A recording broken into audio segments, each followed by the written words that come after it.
Hello guys, good afternoon guys. Pag-usapan natin yung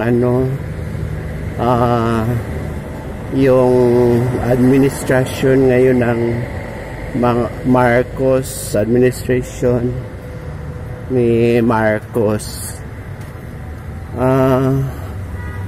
With respect naman sa ating presidente, masipag siya, wala namang problema sa kanya.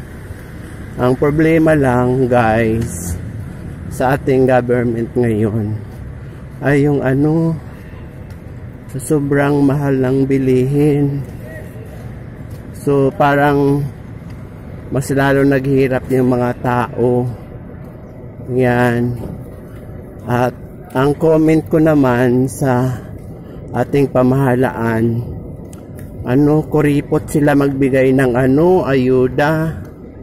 Ibig sabihin, hindi katulad kay President Duterte na ang ayuda centralized, dalawang 8,000, isang 4,000, isang 2,000, centralized yun sa mahihirap.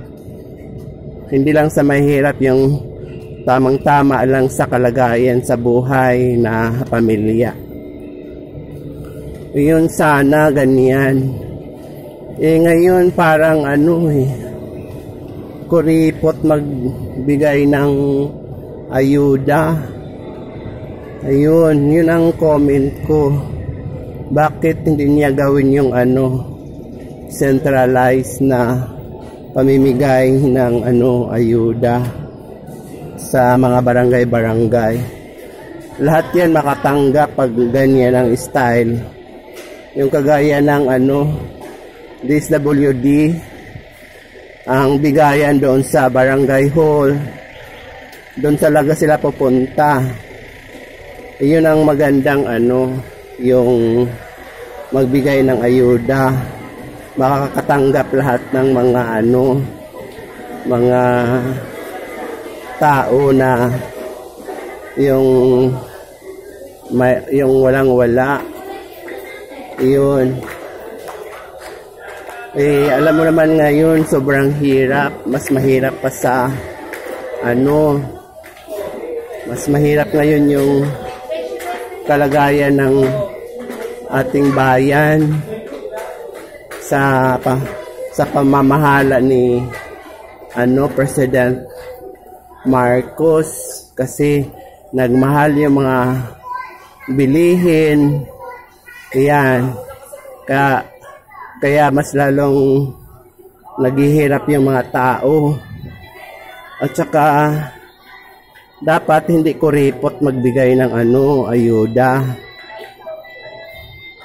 Laki-lakihan magbigay ng ayuda. Hindi yung pinipili lang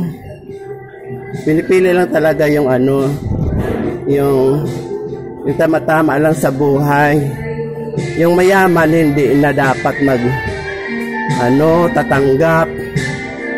Yung may mga kaya sa buhay.